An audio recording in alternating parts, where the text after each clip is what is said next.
اعوذ باللہ من الشیطان اللعین الرجیم بسم اللہ الرحمن الرحیم الحمد للہ رب العالمین والعاقبۃ للمتقین والجنۃ للمطیعین والنار للملحدین والصلاة والسلام علی مولانا مولا الثقلین بالقاسم محمد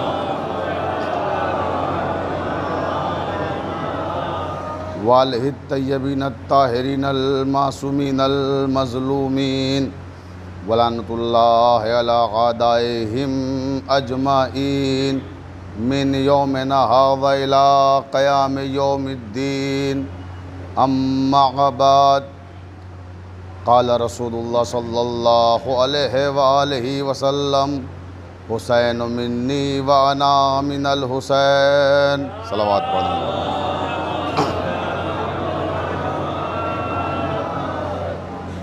واجب الاحترام سامعین کرام، محبان اہل بیت علیہم السلام، میں نے آج جن کلمات کو سرنامہ کلام قرار دیا ہے وہ خاتم النبیین افضل المرسلین حضرت محمد مصطفیٰ صلی اللہ علیہ وآلہ وسلم کہ بڑے معروف ترین کلمات ہیں، جس میں آپ ارشاد فرما رہے ہیں کہ حسین مجھ سے ہے اور میں حسین سے ہوں۔ چند لمحے اس حوالے سے گفتگو کرنا ہے، اور آج کا دن یوم عاشورہ دراصل گریے کا دن ہے۔ اس کے بعد امام کی رخصتی پڑھوں گا اور مجلس تمام ہو جائے گی۔ شام غریبہ کی مجلس صدا خانے میں شب میں ٹھیک 8:30 بجے منعقد ہوگی۔ آپ حضرات سے گزارش ہے کہ وقت پر تشریف لائیں تاکہ مجلس وقت پہ ختم ہو سکے۔ تو حسین منی وانا من الحسین، اللہ کے نبی نے ارشاد فرمایا کہ میں حسین سے ہوں اور حسین مجھ سے ہے۔ اب اس حدیث پر بعض حضرات اعتراض کرتے ہیں اور کہتے ہیں کہ اس میں ایک بات ہماری سمجھ میں نہیں آتی۔ حدیث ایسی ہے کہ جسے تمام مسالک کی کتابوں نے تحریر کیا ہے، سب کا اس پہ اتفاق ہے، اس کے باوجود کہتے ہیں یہ بات سمجھ میں نہیں آتی کہ پیغمبر اسلام نے کیسے فرمایا کہ حسین منی وانا من الحسین، حسین مجھ سے ہے اور میں حسین سے ہوں۔ کہ یہ تو سمجھ میں آتا ہے کہ ہر چھوٹا اپنے بڑے سے ہوتا ہے، مگر یہ بات سمجھ میں نہیں آتی کہ حسین ہے نواسے، رسول ہے نانا، تو نواسے سے نانا کس طرح سے ہو سکتے ہیں؟ یا حسین امام ہیں اور وہ سید المرسلین ہیں، تو سید المرسلین حسین سے کیسے ہو سکتے ہیں؟ تو عزیزان محترم، اسی کی تمثیل دے کے آج کی حد تک گفتگو تمام ہو جائے گی کہ حسین منی وانا من الحسین، حسین مجھ سے ہے اور میں حسین سے ہوں۔ اب زمانہ یہ سمجھنا چاہتا ہے کہ رسول حسین سے کیسے ہیں، تو ہم ایک تمثیل کے ذریعے سے اس کو واضح کرتے ہیں کہ دنیا کی کسی بھی زبان میں جو لٹریچر تحریر کیا گیا، دنیا کی ہر زبان کا تخلیق کار اگر آج زندہ ہے تو وہ اپنے فن پارے کی وجہ سے زندہ ہے۔ انگریزی ہو، اردو ہو، فارسی ہو، عربی ہو، لاطینی ہو، فرانسیسی ہو، کوئی بھی زبان ہو جس میں تخلیقات تحریر کی گئیں اور ان کے جو عظیم تخلیق کار ہیں وہ آج اگر زندہ ہیں تو اپنے فن پاروں کی وجہ سے زندہ ہیں۔ مثلاً آپ کے شہر کی بات کرتے ہیں، دلی میں مرزا غالب اردو ادب کا بڑا نام ہے، اور غالب آج اردو ادب پر غالب ہیں۔ اردو شاعری کا سب سے بڑا نام مرزا غالب کا نام تصور کیا جاتا ہے۔ تو ہر فنکار کسی بھی زبان کا ہو، اگر وہ زندہ رہتا ہے تو اپنے فن پارے کی وجہ سے زندہ رہتا ہے، بلکہ یہ کلیہ بھی باطل کر دیا کہ ہم جو تصور کرتے ہیں کہ ہمارا نام ہماری نسل چلائے گی، یعنی ہمارا نام جو چلے گا وہ ہماری اولاد سے چلے گا، ہمارا نام جو چلے گا وہ ہمارے بچوں سے چلے گا، تو یہ بات بھی یہاں آ کر دم توڑ دیتی ہے۔ فنکار تخلیقات سے زندہ رہے، اولادوں سے نہیں۔ شیخ محمد ابراہیم ذوق اسی شہر کے استاد شعراء میں سے ایک تھے اور بہادر شاہ ظفر کے استاد تھے۔ انہی نے کہا کہ رہتا قلم سے نام قیامت تلک ہے ذوق، رہتا قلم سے نام قیامت تلک ہے ذوق، اولاد سے تو بس یہی 2 پشت 4 پشت۔ توجہ ہے، یعنی اولاد سے صرف 2-4 پشتے نام چلتا ہے۔ ابھی آپ مجھ سے پوچھئے میرے والد کا کیا نام ہے، میں بتا دوں گا۔ دادا کا نام پوچھئے بتا دوں گا، پردادا کا نام پوچھئے بتا دوں گا۔ اس کے بعد جیسے جیسے پشتے اوپر بڑھیں گی ویسے ویسے سانسیں اکھڑنے لگیں گی، اور یہی حال آپ کا بھی ہوگا۔ 4-5 پشتوں کے بعد نام سوچنے پڑ جاتے ہیں کہ وہ کس کے بیٹے تھے، وہ کس کے بیٹے تھے۔ لیکن قلم ایسی شے ہے کہ وہ ابد الآباد انسان کو زندگی دیتا ہے، فن پارہ انسان کو مرنے کے بعد بھی زندگی دیتا ہے، اور یہ ثابت ہو گیا خود مرزا غالب سے۔ مرزا غالب کو اللہ نے 7 بیٹے دیے، 7 مر گئے، ایک بیٹا زندہ نہیں رہا۔ اس کے بعد بھتیجا گود لیا عارف، بھتیجا بھی 18 برس کے سن میں مر گیا، یعنی اپنی اولاد بھی مر گئی، اور جو گود لیا بچہ وہ بھی مر گیا، سب مر گئے، مگر غالب زندہ ہے۔ بھئی کیوں زندہ ہے؟ اولاد سے نہیں، اپنے ادب سے، اپنی تخلیقات سے۔ تو ہر فنکار تخلیقات کی وجہ سے زندہ ہے۔ شیکسپیئر کو آج ہمارے نوجوان بہت پڑھتے ہیں۔ شیکسپیئر کیوں زندہ ہے آج برسوں کے بعد بھی؟ اپنے ڈراموں کی وجہ سے زندہ ہے۔ اس نے شاہکار ڈرامے انگریزی میں لکھے جو ہمارے ادب کا حصہ بن گئے۔ یا ملٹن آج کیوں زندہ ہے؟ اپنی شاعری کی وجہ سے زندہ ہے۔ آج میر انیس کیوں زندہ ہیں؟ اپنے مرثیوں کی وجہ سے زندہ ہیں۔ فردوسی کیوں زندہ ہے؟ شاہ نامہ اسلام کی وجہ سے زندہ ہے۔ حافظ شیرازی کیوں زندہ ہیں؟ اپنی فارسی شاعری کی وجہ سے زندہ ہیں۔ متنبی کیوں زندہ ہے؟ اپنی عربی شاعری کی وجہ سے زندہ ہے۔ کبیر داس کیوں زندہ ہیں؟ اپنے دوہوں کی وجہ سے زندہ ہیں۔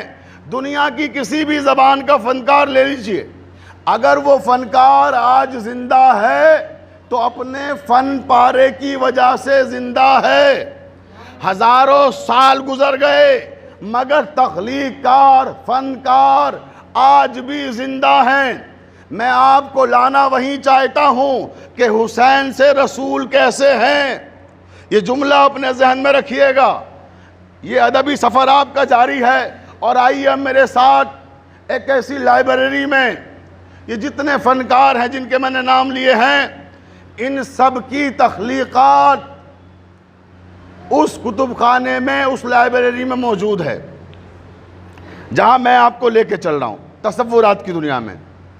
تو ایک تصورات کی دنیا میں ایک لائبریری ہے، ایک کتاب خانہ ہے، اس میں ان سارے فنکاروں کی تخلیقات موجود ہیں، مگر اوریجنل مسودے موجود ہیں، پبلش ورک نہیں، ابھی شائع نہیں ہوئی ہیں یہ کتابیں، مصنف کے ہاتھ کا لکھا ہوا اصل مسودہ ہے، اشاعت کی منزل سے نہیں گزرا۔ لائبریری میں ساری چیزیں موجود ہیں، اچانک اس لائبریری میں آگ لگ گئی جہاں ان سارے فنکاروں کی لکھی ہوئی تحریریں موجود ہیں، اور ابھی خیال رہے کہ شائع نہیں ہوئی ہیں، ابھی پبلک میں آئی نہیں ہیں، ابھی نشر نہیں ہوئی ہیں، سارے کے سارے مسودے وہاں محفوظ ہیں۔ اچانک آگ لگ گئی، اب جو آگ لگی محلے کے لوگ نکل نکل کے باہر آنے لگے، لائبریری میں آگ لگ گئی، کتاب خانہ جل رہا ہے، سب باہر کھڑے ہو کر کفِ افسوس مل رہے ہیں کہ بڑا قیمتی سرمایہ ہے مختلف زبانوں کا، سب جل کے خاک ہو جائے گا، مگر کوئی بھی اس آگ کو بجھانے کی کوشش نہیں کر رہا ہے۔ سب کھڑے ہوئے تماشا دیکھ رہے ہیں، سب کھڑے ہو کر افسوس ظاہر کر رہے ہیں کہ کاش یہ ذخیرہ بچ سکتا، کاش اس علمی اثاثے کو محفوظ رکھ سکتے۔ اور آگ ہے کہ جیسے جیسے وقت گزر رہا ہے اور زیادہ تیز ہو رہی ہے، اس آگ میں جلتے ہوئے کتب خانے کو دیکھ کر ایک نوجوان نے حوصلے سے کام لیا اور وہ اس جلتی ہوئی آگ میں گھس گیا، اور وہاں لائبریری میں جانے کے بعد اس نے ان سارے تخلیق کاروں کے مسودوں کو سمیٹا، گود میں بھرا اور دوڑتا ہوا باہر آ گیا۔ توجہ چاہتا ہوں، اب ساری کتابیں وہ لے آیا، سارے ادب کو بچا لیا، سارے لٹریچر کو محفوظ کر لیا۔ اب میرا سوال ہے اہل ادب سے، اہل انصاف سے، کہ اب مجھے انصاف کے ساتھ بتائیے گا کہ اب جب یہ کتابیں پبلش ہوں گی تو شیکسپیئر اپنے ڈراموں کی وجہ سے زندہ ہے یا اس نوجوان کی وجہ سے زندہ ہے جس نے اس کے ڈراموں کو جلنے سے بچا لیا؟ اب انیس اپنے مرثیوں کی وجہ سے زندہ ہے یا اس نوجوان کا ممنون کرم ہے کہ جس نے میر انیس کے مرثیوں کو جلنے سے بچا لیا؟ اب مرزا غالب اپنی غزلوں کی وجہ سے زندہ ہے یا اس نوجوان کی وجہ سے جس نے غالب کی غزلوں کو جلنے سے بچا لیا؟ اب ملٹن اپنی نظموں کی وجہ سے زندہ ہے یا اس نوجوان کی وجہ سے جس نے ملٹن کی غزلوں کو جلنے سے بچا لیا، جس نے ملٹن کی نظموں کو جلنے سے بچا لیا؟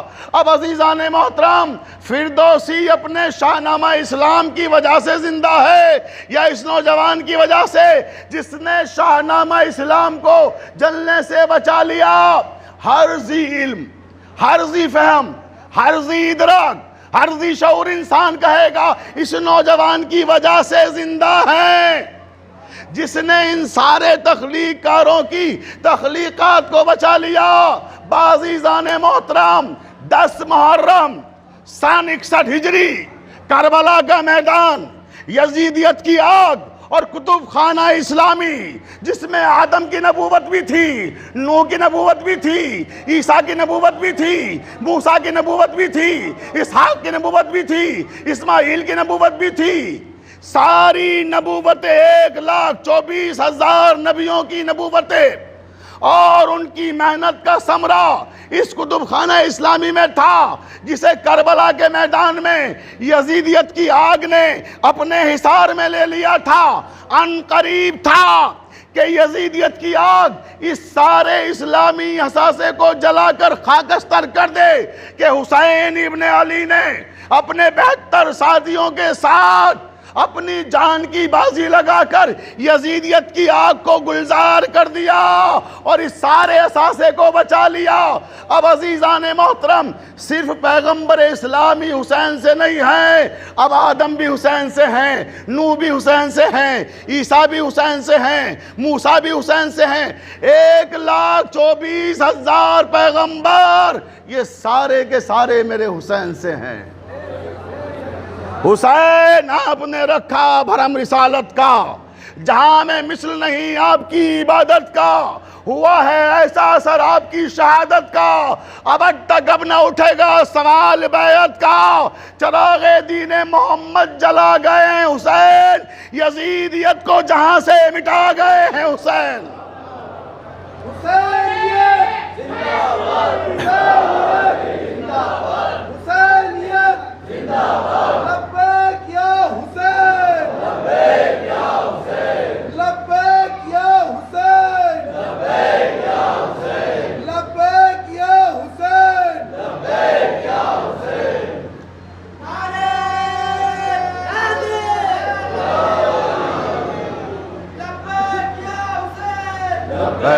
مل کے بولے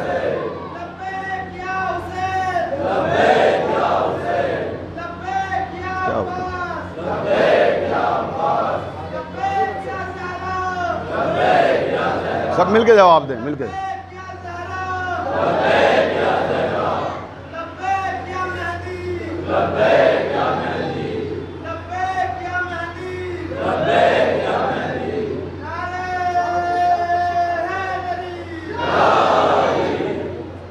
بہت توجہ زان محترم.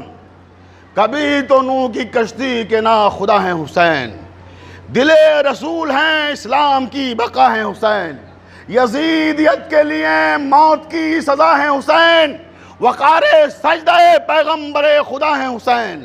حسین کیا ہیں یہ ہم جیسا کوئی کیا جانے، حسین کو تو نبی جانے یا خدا جانے. توجہ ہے. تو یہ ہے حسین. حسین منی وانا من الحسین. حسین مجھ سے ہیں اور میں حسین سے ہوں. تو اس طرح میرے پیغمبر حسین سے ہیں کہ سارے دین کو، سارے اسلام کو محفوظ کیا ہے حسین ابن علی نے.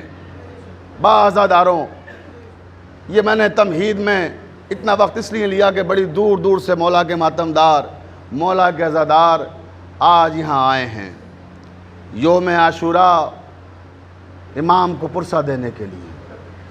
وقت کے امام کو پرسہ دینا ہے. اللہ جانے کس مومن کے پہلو میں وقت کا امام موجود ہو. اس لیے آج یوم عاشوراء پرسہ دینے میں کسی طرح کا بھی کوئی تکلف نہ کیجیے گا، بخل نہ کیجیے گا.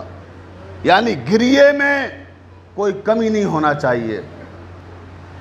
عزادارو، اب آئیے میرے ساتھ آپ اسی کربلا کے میدان میں جس کا میں ابھی ذکر کر رہا تھا. 10ویں محرم سن 61 ہجری کربلا کا میدان ہے اور اس میدان میں ہر طرف لاشیں بکھری ہوئی ہیں. ابھی تھوڑی دیر پہلے کا واقعہ ہے کہ امام نماز عصر ادا کرنا چاہتے تھے تو اصحاب نے کہا تھا آقا آپ نماز پڑھیے، ہم آپ کی حفاظت کریں گے. ایک طرف 4000 تیر دشمنوں کے اور دوسری طرف حسین کے چند اصحاب تھے جو سینے پر تیر روک رہے تھے اور امام نماز ادا کر رہے تھے. ادھر امام کی نماز تمام ہوئی، ادھر ایک زانو پہ آ کے سعید گرے اور دوسرے زانو پہ آ کے زہیر گرے. امام نے کہا ہے میرے اصحاب باوفا، اللہ تمہارا شمار عبادت گزاروں میں فرمائے، آج تمہاری وجہ سے میں یہ نماز ادا کر سکا. اجرکم اللہ. مولا کوئی غم نہ دے آپ کو سوائے غم حسین کے. اور پھر وہ منزل آئی کہ جب حسین آخری شہید کی قبر بنا رہے ہیں. عزاداروں سمجھ گئے آخری شہید کون تھا جس کی قبر حسین نے بنائی ہے. کربلا کے 72 شہیدوں میں کسی کی قبر امام نے نہیں بنائی. کربلا میں صرف ایک شہزادہ 6 مہینے کا بچہ علی اصغر ایسا تھا جس کی قبر امام نے خیمے کے پیچھے بنائی. مولا کوئی غم نہ دے آپ کو سوائے غم حسین کے. آپ کو معلوم ہے قبر کیوں بنائی تھی؟ قبر اس لیے بنائی تھی کہ شہادت کے بعد سارے شہیدوں کے سروں کو نو کے نیزہ پہ بلند کیا جائے گا. علی اصغر چھوٹا سا 6 مہینے کا بچہ امام نے اسے دفن کر دیا اس خیال سے کہ اس کا سر نو کے نیزہ پہ نہ بلند کیا جائے. اجرکم اللہ. مولا کوئی غم نہ دے آپ کو سوائے غم حسین کے. زدارو حق کے گری ادا کر رہے ہیں. راوی کہتا ہے کہ جب امام علی اصغر کو دفن کر رہے تھے تو ذوالفقار سے قبر کھودی تھی اور ذوالفقار بھی گریہ کر رہی تھی، فریاد کر رہی تھی کہ آقا حسین مجھے کیا معلوم تھا جو خیبر و خندق کے مار کے فتح کرے گی وہی ذوالفقار ایک دن علی اصغر کی قبر بھی تیار کرے گی. وہی ذوالفقار علی اصغر کی قبر بھی تیار کرے گی، اجرکم اللہ۔ عزادارو سنو گے، جب امام نے دفن کیا ہے، آپ جس طرح سے قبر میں دفن کرتے ہیں اپنے چاہنے والوں کو، حسین اس اہتمام سے دفن نہیں کر سکتے۔ کربلا کا صحرا ہے، نہ کوئی ناصر ہے، نہ کوئی مددگار ہے، بچے کو قبر کھود کے لٹایا اور اب بار بار کربلا کی خاک اپنی مٹھی میں لیتے ہیں اور یہ ارادہ کرتے ہیں کہ علی اصغر کے اوپر اس خاک کو ڈالے۔ جیسے ہی خاک ڈالنا چاہتے ہیں، علی اصغر کا پھول سا چہرہ دیکھتے ہیں، ہاتھ سے مٹی چھوٹ جاتی ہے۔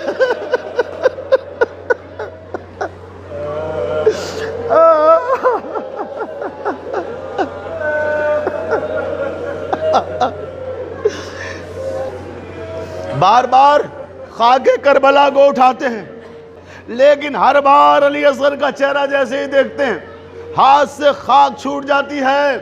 روایت کے فقرے ہیں، آقا حسین نے نجف کی طرف رخ کر کے کہا، بابا میں نے علی اکبر کی لاش تنہا اٹھا لی، آپ سے مدد نہیں مانگی۔ بابا میں قاسم کی لاش کے ٹکڑے لے آیا، میں نے آپ سے مدد نہیں مانگی۔ بابا علی اصغر کو دفن کرنے میں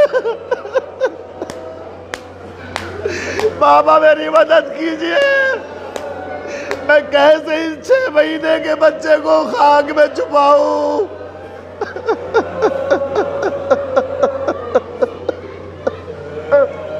بابا میری مدد کیجئے۔ روایت کے جملے ہیں کہ بمشکل تمام علی اصغر کو دفن کر دیا، اور جب دفن کر دیا تو مقتل میں آئے اور مقتل میں آ کے پکارا، یا زینب، یا کلثوم، یا رقیہ، یا ام رباب، یا ام لیلہ، یا سکینہ، علیکن منی السلام۔ اے بیبیو، میرا آخری سلام قبول کیجئے۔ بیبیو، حسین غریب کا آخری سلام قبول کیجئے۔ خیمے میں شور گریہ بلند ہو گیا۔ روایت کے فقرے ہیں، خیمے کی طرف آئے اور آنے کے بعد، خیمے میں آنے کے بعد کا بہن اجازت دے دو، اب حسین مقتل میں جانا چاہتا ہے، اور اے بہن ذرا میرا وہ لباس بوسیدہ لاؤ جو میں نے آپ کو دیا تھا۔ زینب تڑپ کے کہتی ہے، بھائی یہ کیوں کہتے ہیں کہ لباس بوسیدہ لاؤ، یہ کیوں نہیں کہتے زینب میرا کفن لاؤ؟ اے میرے ماں جائے، یہ کیوں نہیں کہتے زینب کفن لاؤ؟ اجرکم اللہ۔ روایت کے فقرے ہیں، بی بی زینب نے وہ بوسیدہ لباس لا کے دیا۔ بیویوں سے رخصت ہو رہے ہیں، جیسے ہی رخصت ہونے لگے 44 بچوں نے آ کر امام حسین کو گھیر لیا۔ راوی کہتا ہے چھوٹے چھوٹے بچے آ کے امام کے چاروں طرف کھڑے ہو گئے اور عجیب و غریب سوال کیا بچوں نے۔ بچے کہتے آقا آپ جا تو رہے ہیں، ذرا یہ بتا جائیے ہمیں کس کے حوالے کر کے جا رہے ہیں؟ آقا ہمیں مدینے تک کون لے کر جائے گا؟ امام نے آسمان کی طرف دیکھا، گریہ کرنے لگے، میرے پروردگار ان بچوں کو تیرے حوالے کیا، اے میرے رب ان بچوں کو تیرے حوالے کرتا ہوں۔ اس کے بعد خیمے کے دروازے کے قریب آئے، بیویوں مجھے اجازت دیجئے، یہ کہہ کر خیمے سے باہر نکلے۔ حمید ابن مسلم کہتا ہے کہ امام خیمے کے در سے باہر آتے تھے، پھر کچھ بچے دامن پکڑ کے کھینچ لیتے تھے اور امام پھر خیمے میں چلے جاتے تھے۔ اس طرح بار بار خیمے میں آتے تھے، بار بار خیمے سے باہر نکلتے تھے۔ میر انیس علی اللہ مقامہ فرماتے ہیں کہ شبیر برآمد ہوئے یوں خیمے کے در سے، شبیر برآمد ہوئے یوں خیمے کے در سے جس طرح نکلتا ہے جنازہ کسی گھر سے۔ اجرکم اللہ۔ مولا کوئی غم نہ دے آپ کو سوائے غم حسین کے۔ جس طرح نکلتا ہے جنازہ کسی گھر سے، باہر آئے، اب ذوالجناح کے قریب آ گئے، ذوالجناح کے قریب آ گئے عزادارو، یہی وقت عصر ہے، وہ وقت آ رہا ہے کہ جب امام ذوالجناح کے قریب کھڑے ہوئے ہیں۔ ذوالجناح کے پاس پہنچنے کے بعد کسے یاد کیا ہے معلوم ہے آپ کو؟ دریائے فرات کا رخ کیا اور کہا آئینہ آئینہ یا ابو الفضل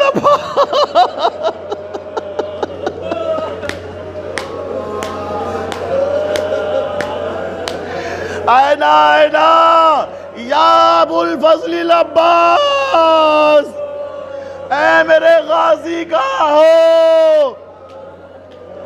جب کوئی میدان کے لیے جاتا تھا عباس ہر ایک کو آ کے اس کی سواری تک پہنچاتے تھے، پھر اسے سوار کر آتے تھے۔ عباس آج اپنے بھائی کو سوار آج اپنے بھائی کو سوار نہیں کراؤ گے۔ یہ کہنے کے بعد پھر کہا آئینہ آئینہ علی اکبر، اچھا علی اکبر چچا تمہارے نہیں آ رہے ہیں، وہ ہم سے ناراض ہو کے دریا کے کنارے سو گئے، تو تم تو آ جاؤ علی اکبر، تم تو بابا کو سوار کرا دو۔ اس کے بعد کوئی جواب نہیں آیا، خاموشی فضاؤں میں ہے۔ پھر کہتے ہیں اچھا علی اکبر تم بھی ناراض ہو کے باپ سے قتل گاہ میں سو رہے ہو؟ کہتے ہیں اینہ اینہ حبیب ابن مظاہر، اینہ اینہ مسلم ابن اوسجا، اے حبیب تم کہاں ہو؟ تم تو میرے بچپن کے دوست ہو، حبیب تم بھی مجھے سوار کرانے نہیں آؤ گے؟ حبیب تم تو آ جاؤ، مسلم ابن اوسجا کیا تم بھی سوار نہیں کراؤ گے؟ امام کھڑے ہوئے سب کو پکار رہے تھے، کیا دیکھا کہ ایک مستور ذوالجناح کے قریب آئی اور لجام فرس کو پکڑ کے کھڑی ہو گئی۔ امام نے جب کسی خاتون کو دیکھا تو پوچھا بی بی تم کون ہو؟ بی بی تم کون ہو؟ عزادارو جواب سنیں گے، ادھر سے جواب آیا آقا میں آپ کے بھائی حسن مجتبیٰ کی بیوہ ام فروا، میں حسن مجتبیٰ کی بیوہ ام فروا، کاش میرا قاسم ہوتا آپ کو سوار کراتا۔ آقا میں آپ کو سوار کرانے کے لیے آئی ہوں۔ روایت کے فقرے ہیں، امام نے فرمایا بھابی آپ خیمے میں جائیے، ام فروا خیمے میں آ گئی۔ اب امام ذوالجناح پہ سوار ہوئے، جیسے ہی ذوالجناح پہ سوار ہوئے ذوالجناح کو مہمیز کیا، ذوالجناح ایک قدم بھی آگے نہیں بڑھا۔ امام نے پھر مہمیز کیا، پھر ذوالجناح آگے نہیں بڑھا۔ امام نے 7 بار مہمیز کیا، ذوالجناح آگے نہیں بڑھتا۔ امام کہتے ہیں اے میرے نانا کے وفادار گھوڑے، جہاں میں نے تجھے زحمت دی تو نے ہر زحمت قبول کی ہے، بس یہ آخری زحمت ہے، مقتل تک پہنچا دے، اس کے بعد کوئی زحمت نہ دوں گا۔ ذوالجناح خاموش کھڑا رہا۔ امام نے پھر مہمیز کیا، ذوالجناح آگے نہیں بڑھا۔ زبان بے زبانی سے کوئی پیغام دیا، گردن ہلائی اور متوجہ کیا کہ آقا ذرا میرے قدموں کی طرف دیکھیے، میں کیسے آگے بڑھ جاؤں؟ آقا میرے قدموں کی طرف دیکھیے۔ اب جو قدموں کی طرف دیکھا تو 4 برس کی سکینہ ذوالجناح کے قدموں سے لپٹی ہوئی فریاد کر رہی تھی، اے میرے بابا کے ذوالجناح، میرے بابا کو مقتل میں نہ لے کر جانا، جو مقتل میں گیا ہے واپس پلٹ کر نہیں آیا۔ اجرکم اللہ، اجرکم اللہ۔ مولا آپ کی آوازوں پہ رحمت نازل فرمائے۔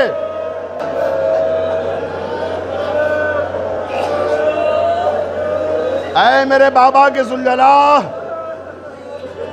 میرے بابا کو مقتل میں نہ لے کر جا، جو مقتل میں گیا ہے واپس نہیں آیا۔ میرے چچا گئے تھے واپس نہیں آئے، بھیا علی اکبر گئے واپس نہیں آئے، اور نہ محمد گئے واپس نہیں آئے، قاسم گئے واپس نہیں آئے، حتیٰ کہ میرا 6 مہینے کا اصغر بھی واپس نہیں آیا۔ میرے بابا کو نہ لے کے جا۔ امام ذوالجناح کی پشت سے زمین پر آئے، سکینہ کو اپنی آغوش میں اٹھایا، کہ سکینہ ہمیں مقتل میں جانے دو بیٹا، ہمیں تاخیر ہو رہی ہے، سکینہ ہمیں مقتل میں جانے دو۔ سکینہ کہتی بابا میں جانے دوں گی آپ کو مقتل میں آپ کو نہیں روکوں گی، بس میری ایک خواہش پوری کر دیجیے۔ سکینہ کہتی بابا میری ایک خواہش پوری کر دیجیے، آخری خواہش۔ حسین کہتے ہیں سکینہ بولو کیا چاہتی ہو؟ سکینہ کہتی ہے بابا آپ کو تو معلوم ہے نا کہ میں آپ کے سینے پہ سونے بابا آپ کو تو معلوم ہے نا میں آپ کے سینے پہ سونے کی عادی ہوں، بابا بس آخری بار اپنے سینے پہ سلا لیجیے۔ سکینہ مقتل میں جانے کا وقت ہے میری بچی، اے میری بیٹی مقتل میں جانے کا وقت ہے، بابا بس چند لمحوں کے لیے سینے پہ لٹا لیجیے۔ حسین ریگے گرم پر لیٹ گئے، سکینہ سینے پر، بڑا سکون ملا بچی کو، آنکھ لگ گئی، آنکھ لگی کیا دیکھا کہ دادی زہرا خواب میں آئی ہیں اور کہتی ہے سکینہ میرا بچہ بہت پیاسا ہے، سکینہ دیر نہ کرو میرے بچے کو جانے دو،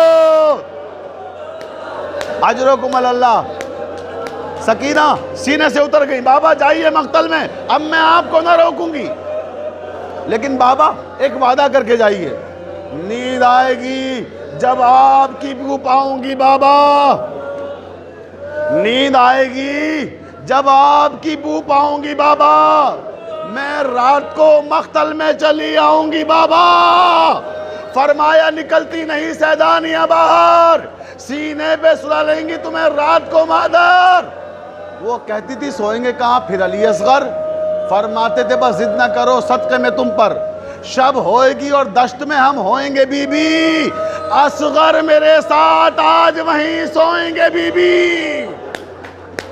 اصغر کبھی ساتھ آپ کے اب تک نہیں سوئے، بہلا لیا اماں نے اگر چونک کے روئے، شفقت تھی مجھے پر کہ یہ بے چین نہ ہوئے، یوں پیار کرو جس کو اسے ہاتھ سے کھوئے، جیتے رہے فرزند کے سب لختے جگر ہیں، میں آپ کی بیٹی ہوں وہ اماں کے پسر ہے۔ بابا مجھے اتنا بتا دیجئے بس کہ میں آپ کے بعد کہاں سوؤں گی، اور تم ماں کے سینے پہ سونا، لیکن سکینہ ضد نہ کرنا، ماں کے ہاتھ رسن بستا ہو ماں کے ہاتھ رسن بستا ہوں گے، جہاں جگہ مل جائے وہاں سو جایا کرنا، اجرکم اللہ۔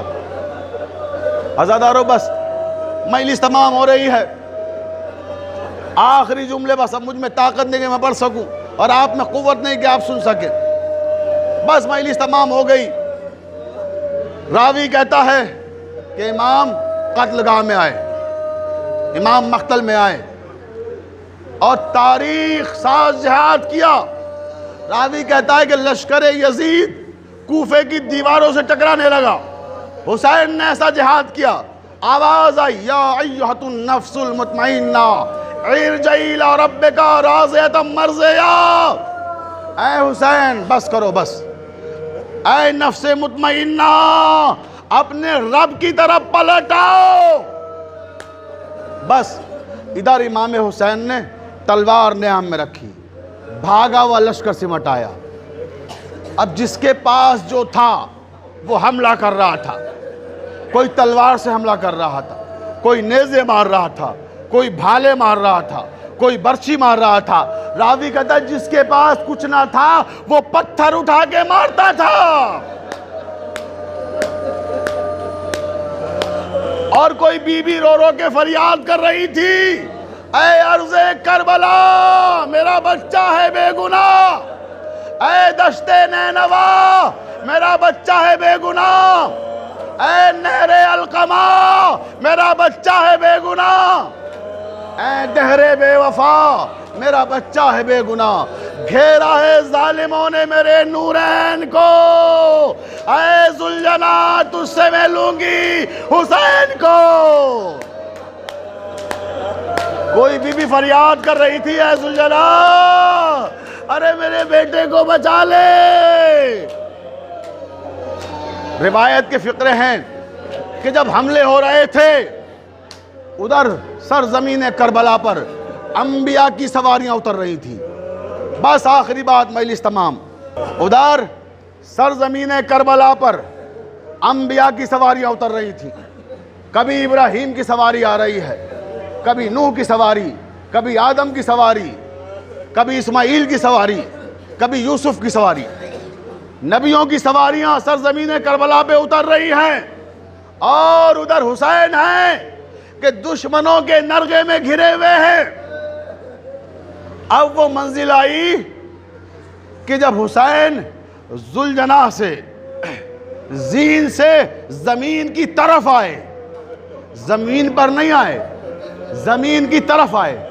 امام زمانہ زیارت ناہیہ میں فرماتے ہیں میرا سلام ہو اس شہید پر کہ جس کا لاشا نہ زین پر تھا نہ زمین پر تھا، تیروں پہ معلق ہو گیا تھا۔ امام کا لاشا تیروں پہ معلق ہو گیا، نہ زمین پر ہے نہ زین پر ہے۔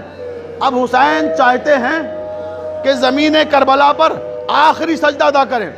عزیزانو سنو گے امام نے کیسے سجدہ آخر ادا کیا ہے؟ انبیاء کی سواریاں آ چکی ہیں، سب یہ دیکھنے کے لیے آئے ہیں کہ حسین کس عزم اور حوصلے کے ساتھ شہادت کا نذرانہ پیش کر رہے ہیں۔ اب امام نے دیکھا کہ زمین کربلا سے کافی اونچائی پر ہوں، تیروں نے اپنے اوپر حسین کو روک رکھا ہے، آہستہ آہستہ زمین کربلا تک پہنچائے۔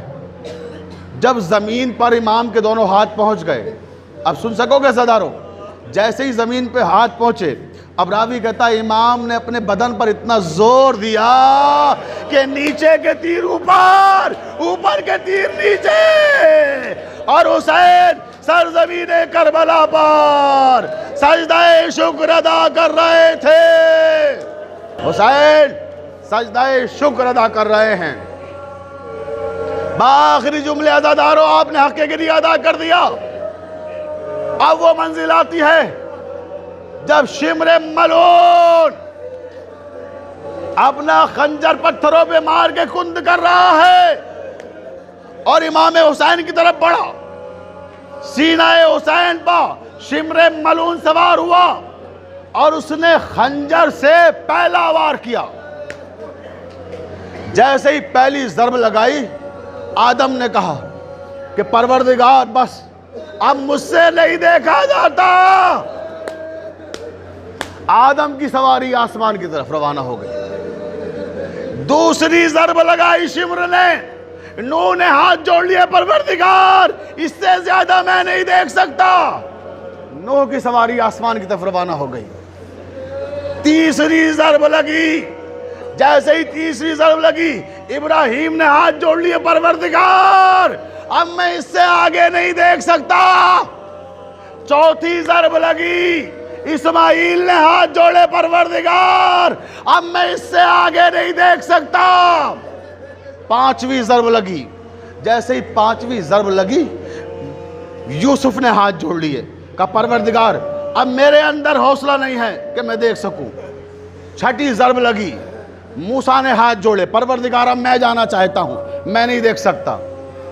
ساتویں ضرب جیسے ہی لگی، عیسیٰ نے ہاتھ جوڑے، اے پروردگار اب میں نہیں دیکھ سکتا۔ عزاداران مظلوم کربلا، جیسے ہی شمر نے آٹھویں ضرب لگائی، ویسے ہی سید المرسلین محمد مصطفیٰ نے کہا اے میرے رب اب میں نہیں دیکھ سکتا۔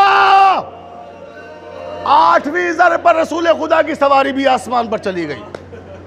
اب نبی ضرب لگنے جا رہی ہے، جیسے ہی شمر ملعون نبی ضرب لگاتا ہے، ویسے ہی امیر المومنین حضرت علی نے کہا پروردگار اب اس کے آگے دیکھنے کی مجھ میں طاقت نہیں۔